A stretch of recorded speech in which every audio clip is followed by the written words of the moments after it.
Le doy la bienvenida a la doctora Thalía Wegman Ostrowski. Gracias por estar con nosotros.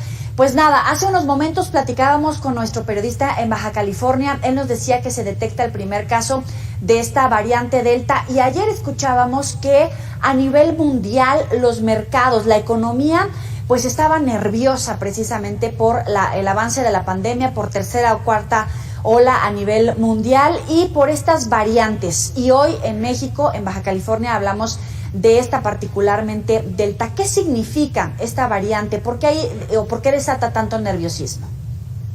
Primero, muchas gracias por la invitación. Buenas tardes a ti y a todo tu público. Y bueno, las variantes son cambios o mutaciones que suceden en el virus y esos van a seguir sucediendo. Sabíamos desde el principio que iban a suceder y van a seguir sucediendo porque cada vez que el virus entra a una nueva persona, le da la oportunidad de mutar, ¿no? Entonces, como sigue habiendo en el mundo millones de probables hospederos, pues seguiremos viendo estas variantes. El problema es que ciertas variantes, como estamos viendo con la Delta, le pueden dar como cierta ventaja a este virus. Y lo que está sucediendo con Delta es que es mucho más contagiosa, ¿no? Entonces estamos viendo una variante que cuando menos es 2 veces más contagiosa que las otras variantes que habíamos estado teniendo. Y ya en México sabemos que en este momento es la predominante, ¿no? Que tenemos Delta más que otras. ¿Es la variante que principalmente tenemos en nuestro país? Sí. Según los datos del registro genómico y demás, ya sabemos que es la variante que está predominando, ¿no? O sea, no solamente hay un caso, ya prácticamente es la que está predominante en México.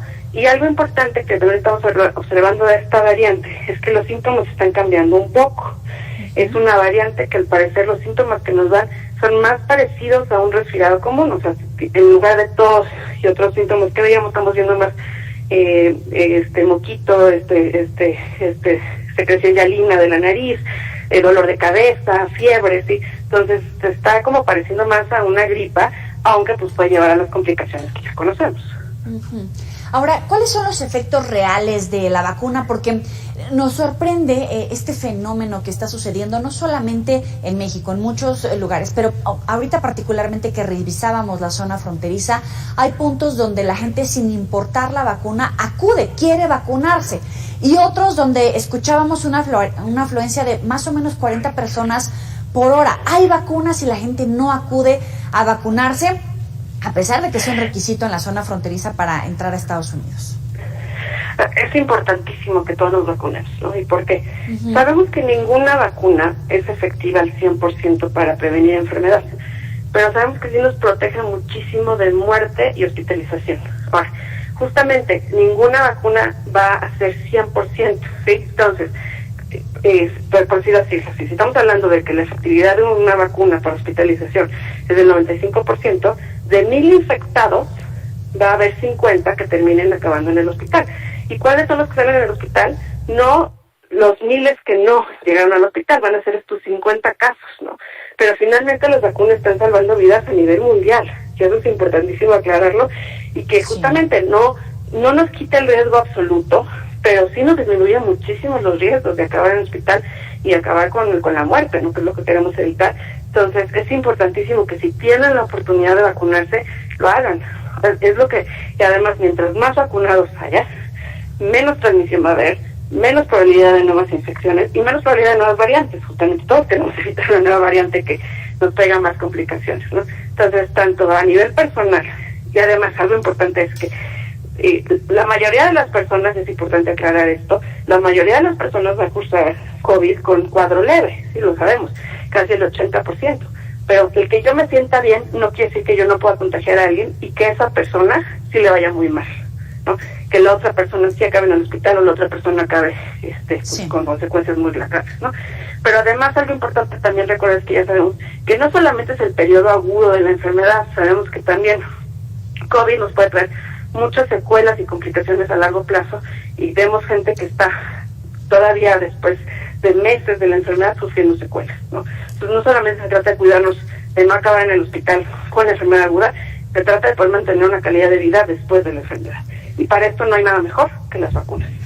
Doctora, también escuchamos mucha preocupación respecto a cómo manejar el semáforo epidemiológico, el tipo de restricciones. Hoy las autoridades decían que no va a haber un cierre completo de actividades como lo tuvimos el año pasado. Incluso todavía se debate sobre si reabrir o no reabrir fronteras, porque hay que reactivar la economía, pero también vemos estos brotes, vemos estas variantes. México está a la expectativa de la reapertura fronteriza con Estados Unidos.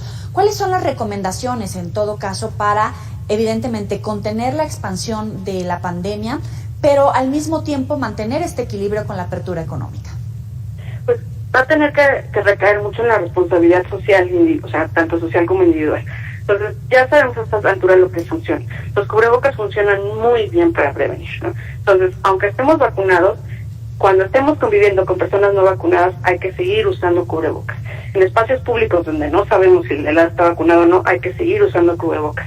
En reuniones sociales, si no sabemos si la persona está vacunada, en aire libre, pero también sabemos que una de las cosas más importantes es que el virus se transmite a través del aire y puede quedar hasta 3 horas en espacios cerrados. Entonces, después, un año después de que inició la pandemia, ya sabemos que el tapete no sirve de nada, que el gel no sirve de nada, que medir la temperatura tampoco sirve de nada. ¿Qué sirve? Los espacios ventilados y el cubrebocas.